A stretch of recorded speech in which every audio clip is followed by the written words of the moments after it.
माझी तक्रार अशी आहे की तिला बऱ्याचशा गोष्टी करायच्या असतात, पण कधी कधी त्या घरातल्या पूर्ण गुरफटल्यामुळे करता येत नाही. मग तिला मी म्हणते की तू तुझ्या भावना व्यक्त करत जा.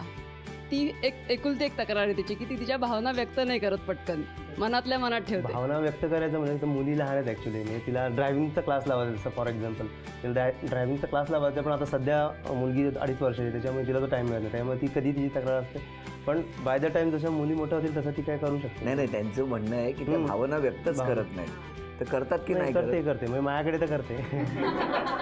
येस, करते. मध्यंतरी एक किस्सा असा झाला होता, तिला सैराट पिक्चर बघायचा होता, पण कोणालाच वेळ नव्हता की तिला सैराट पिक्चरला घेऊन जायचं. मग मी एक दिवस आली होती, मी बघितलेला होता, परत तिच्याबरोबर मी सैराट पिक्चर बघायला गेले. तुमची जर त्यांच्याबद्दल एक तक्रार असेल तर काय? ते जास्त वेळ देत नाहीये. नाही आहे, इनफॅक्ट आहे. माझं ऑफिसच आवर्स असे असतात की मला 12 तास काम करावं लागतं, त्याच्यामुळे मग त्यामुळे तुम्हाला संडे घरी पण काम परत येऊन करा, त्यापेक्षा ते म्हणतात ऑफिस असंच ना. नाही, मला वेळ देत नाही. अच्छा, तुम्हाला वेळ देत नाही. सैराटचं उदाहरण दिलं ना त्यांनी, म्हणून तर त्या घेऊन गेल्या ना मला सैराट. इनफॅक्ट आहे, पण मग काही ऑफिस टायमिंग हारची वाट बघते. पुढचा खेळ. आता तुमच्यासाठी वेळ काय, वेळेत किती धावपळ करणार बघा तुमच्या आनंदासाठी. कळलं? वेळ आहे 2 मिनिटाची.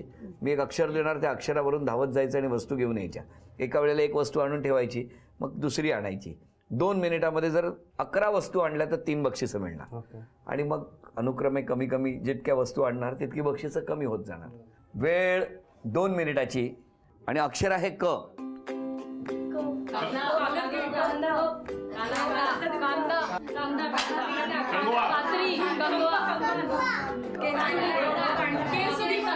कपाटा ना, कपाट. 30 सेकंद झाली, 1.5 मिनिट राहील.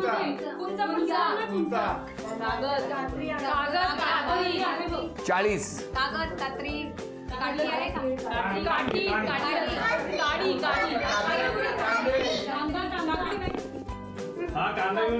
50. 1 मिनिट 10 सेकंद.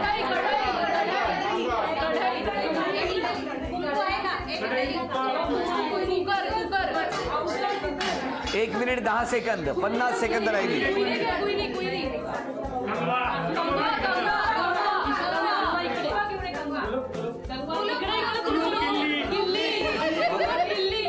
30 सेकंद राहिलेली आहेत.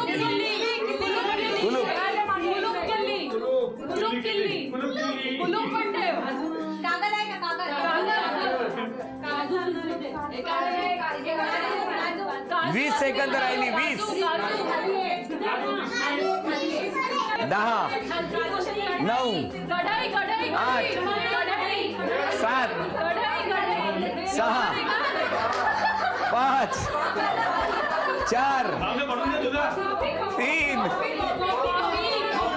2.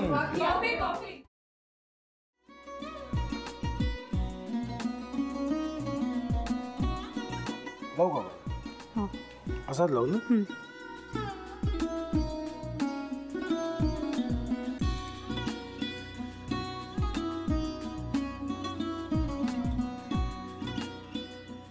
आता काय करायचंय? आता आपण ड्राय स्टफिंग दुसरं काय करणार आपण त्यात? आपण ह्याच्यात मेयोनीज न टाकता बाकीचे सगळे साहित्य टाकायचे. अच्छा, हे सगळं. ऋतू, माझा तर विश्वासच बसत नाहीये. म्हणजे अगं बहिणी आमचं लग्न व्हावं म्हणून किती प्रयत्न करत होती, आणि ते सगळं करताना की शिवच्या आम्हाला माहिती पुरवते. नाही, मला नाही वाटत. गौरी, खूप चांगली आहेस गं, म्हणून तुला सगळं जगत चांगलं दिसतं. पण शिव उगाच बोलला असेल का? त्याच्यावर विश्वास नाहीये का तुझा? शिववर पूर्ण विश्वास आहे मी माझा, पण तो आता हे जे काही करतोय ना, म्हणजे निशा बहिणी समोर त्या राधिका सोबत फिरण्याचं नाटक वगैरे, ते त्याचा काही उपयोग होणार नाहीये. अगं असं कसं म्हणतो?